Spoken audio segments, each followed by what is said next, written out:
Nagsimula ang movie noong 1962 sa isang barko na ang pangalan ay Grazia, at makikitang ine-entertain ng singer na si Francesca ang mga guest na nag-e-enjoy habang isinasayaw nila ang kanilang mga mahal sa buhay, at sa gitna ng karamihan ay may isang batang babae na ang pangalan ay Katie na nakaupo ng mag-isa sa isang sulok dahil wala siyang kapartner, at nang makita siya ng kapitan ng barko ay inaya siya nitong sumayaw sa gitna, ngunit ang napakasayang party na iyon ay biglang naging isang nakakakilabot na gabi dahil may isang hindi kilalang lalaki ang nagtaas ng isang lever na nagpahigpit ng todo sa mga wire na metal, pagkatapos ay nalagot at humagupit ito sa mga taong nagsasayaw sa dance floor, kaya't nahati ang lahat ng mga bagay at ang mga tao sa gitna, at makikitang nagbagsakan ang kalahati ng kanilang mga katawan, mga braso at mga kamay sa sahig kaya't dumanak ang kanilang mga dugo, at si Katie lang ang natirang buhay sa gitna dahil maliit siya kaya't hindi siya tinamaan ng wire, at laking gulat at takot ni Katie dahil pagtingin niya sa kapitan ay nahati na din pala ang mukha nito.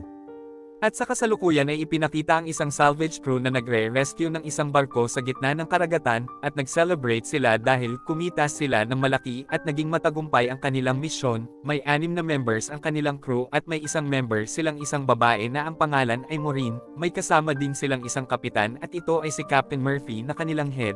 At habang nag-uusap sila ay nilapitan sila ng isang lalaki na ang pangalan ay Jack. Sinabi nito sa kanila na isa akong weather forecaster at alam ko din ang tungkol sa nawawalang ghost ship noong 1962. At ayon sa mga marites ay naglalaman ito ng isang baol ng mga ginto, kaya't nang dahil dito ay naging interesado sila Murphy at umalis na sila upang hanapin ang barkong iyon. Makaraan ng ilang oras ng kanilang paglalayag ay nakarating na sila sa nasabing lugar, ngunit hindi nakita ng kanilang tracker ang barkong iyon kaya't naisip nila na maaaring peke lang ang sinabi sa kanila ni Jack, at nang pabalik na sila ay nakita nila ang isang napakalaking barko sa kanilang harapan. Bumangga sila dito at sa kabutihang palad ay hindi naman nasira ang kanilang bangka.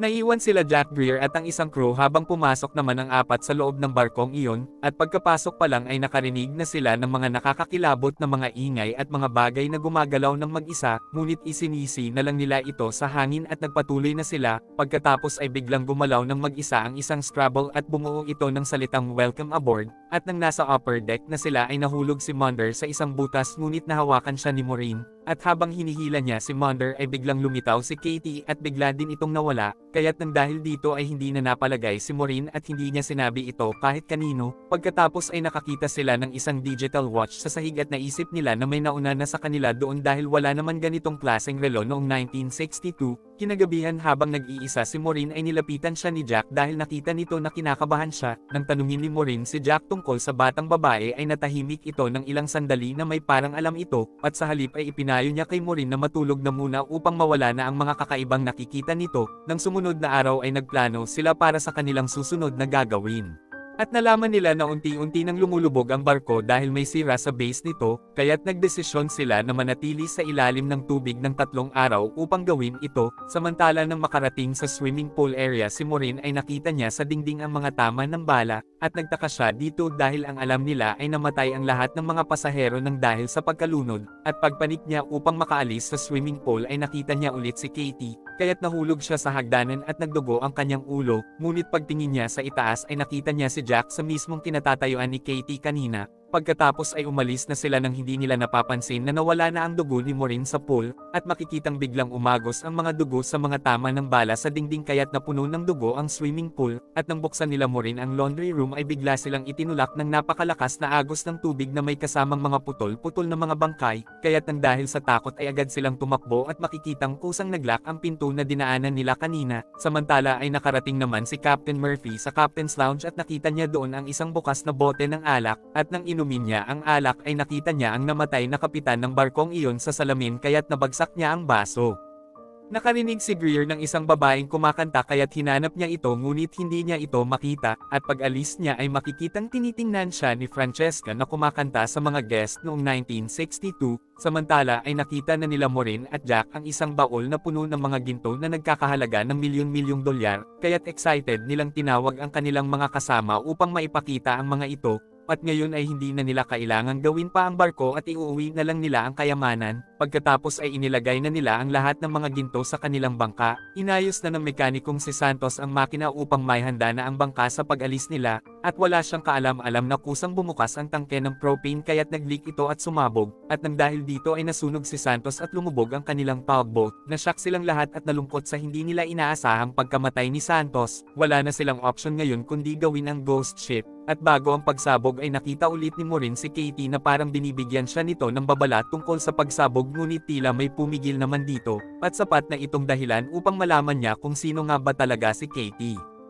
Kaya't nagpunta siya sa passenger registry upang makita niya ang room number nito, at pagpunta niya sa kwarto ay napasigaw siya sa takot na makita niya na namatay pala si Katie nang nakabitin, at nakasabit pa din ang bangkay nitong naaagnas sa kisame. Pagkatapos ay nilapitan niya ang bangkay upang kuhanin ang kwintas sa leeg nito, lumitaw ang kaluluwa ni Katie at tinanong nito ang kwintas. Ibinigay ito ni Maureen kay Katie ngunit tumagas naman ito sa palad ni Katie. Kaya't ngayon ay alam na niyang isang multo pala si Katie. Samantala sa kusina ay kinain ng dalawang kasama nila ang isang delata at nasarapan nila ito nung una, ngunit laking gulat ng dalawa nang makita nila na naging mga uod na pala ang kinakain nila. Pagkatapos ay nasa ballroom naman si Greer at normal naman ang lahat doon, ngunit biglang bumalik ulit ang ballroom area sa dati nitong anyo noong 1962, at nakapaikot kay Greer ang lahat ng mga guest na tila isang tipikal na party at pagkatapos ay hinalikan siya ni Francesca. Inaya siya nito sa kwarto at nang maghubad ang babaeng multo ay inakap niya ito kaya't nahulog siya sa platform at namatay, pagkatapos ay naging bangkay na ulit si Francesca. Samantala ay nakita ni Captain Murphy ang multong kapitan ng barko na iyon na nakaupo sa kanyang harapan at inalok siya nito ng alak. Sinabi nito sa kanya ang nawawalang barkong Lorelei 40 years na ang nakararaan at nakita ito ng barkong Grazia na sinasakyan nila ngayon, ngunit 2 araw lang ang lumipas ay ang Grazia naman ang nawala, at laking gulat ni Murphy nang ibigay nito sa kanya ang isang picture. Samantala ay sinabi naman ni Katie kay Maureen na ang lahat ng mga namatay noong 1962 ay nakulong na sa barkong iyon, at mula noon ay hindi na sila makapunta sa langit dahil may isang makapangyarihan ang pumipigil sa kanila sa barko, at ang pagwasak lamang sa barko ang tanging paraan upang makalaya na silang lahat. At bago masabi ni Katie kung sino ang makapangyarihan iyon ay biglang nagbago ang kulay ng dingding, kaya't sinabi ni Katie kay Maureen na tumakbo ka na at saka ito nawala. Samantala ay hinanap ni Murphy sa swimming pool ang iba niyang mga kasamahan, at sa wakas ay nalaman na niya ang katotohanan tungkol sa pagkawala ng barko at gusto niyang makabalik kaagad sa dalampasigan, ngunit bigla naman siyang inatake ng multong si Santos at hallucination lang pala niya ito, kaya't inatake niya si Maureen dahil ang tingin niya dito ay si Santos. Nasaksak siya ni Maureen sa paa at pagkatapos ay pinukpok siya sa ulo ni Jack. At pagkatapos ay inilagay nila si Murphy sa isang fish tank at inilak nila ito sa loob. Hindi na nila iniisip ang tungkol sa mga ginto at mas inuna na lang nilang gawin ang barko upang makauwi na sila kaagad. Nag-aalala silang lahat dahil hindi pa din bumabalik si Greer kaya't hinanap ito ni Maureen. Nakita niya ulit si Katie at itinuro nito sa kanya ang bangkay ni Greer. Gusto talagang ipakita ni Katie sa kanya ang lahat ng mga nangyari sa barkong iyon. Hinawakan niya si Maureen kaya't napunta sila sa nakaraan. Buhay na buhay ang barko habang nag-uusap at nagtatawanan ang mga tao, ngunit lingid sa kanilang kaalaman na nakumbinse ng co-captain ang lahat ng crew na patayin silang lahat dahil sa ginto na natagpuan nila Maureen kanina. Hinaluan ng coke ng laso ng daga ang mga pagkain kaya't namatay ang karamihan ng mga pasahero. Pagkatapos ay ang dance floor massacre naman ang sumunod, at pinagbabaril naman sa swimming pool ang mga natirang nakaligtas, at kinaladkad nila ang kawawang si Katie sa kwarto nito at pagkatapos ay ibinitin nila ito sa kisame hanggang sa bawian ito ng buhay.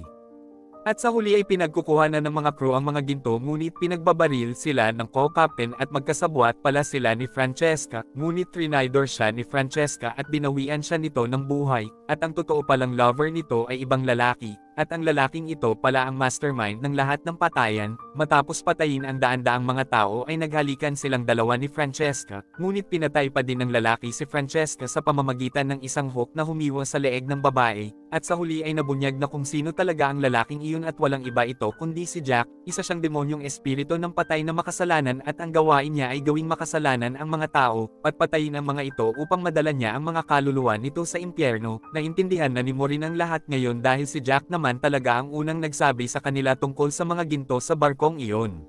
At pagkatapos ay bigla niyang naalala si Murphy ngunit pagkarating niya dito ay nalunod na pala ito at namatay sa fish tank, at sinabi din niya sa iba ang tungkol sa pumapatay na si Jack, samantala sa ilalim ay namatay si Mander nang bigla siyang hilahin sa dalawang gear ng barko. Si Maureen at si Dodge na lang ang natitirang buhay. Sinabi ni Maureen na tingnan ni Dodge si Jack at maglalagay siya ng mga pasabog sa barko. Binaril ni Dodge si Jack at inakala niyang patay na ito. Pagkatapos ay sinabi niya kay Maureen na pinatay ko na si Jack at may mga ginto tayo kaya't pwede na tayong makapagsimula ng bagong buhay. Tinanong niya si Dodge kung bakit hindi ito nagtatanong tungkol kay Mander na hindi pa din nakikita. At dito ay nabunyag na si Dodge pala si Jack at sinusubukan nitong magkasala si Maureen. At hanggat nananatili pa din ang barko ay hindi pa din makakalaya ang mga kaluluwa dito.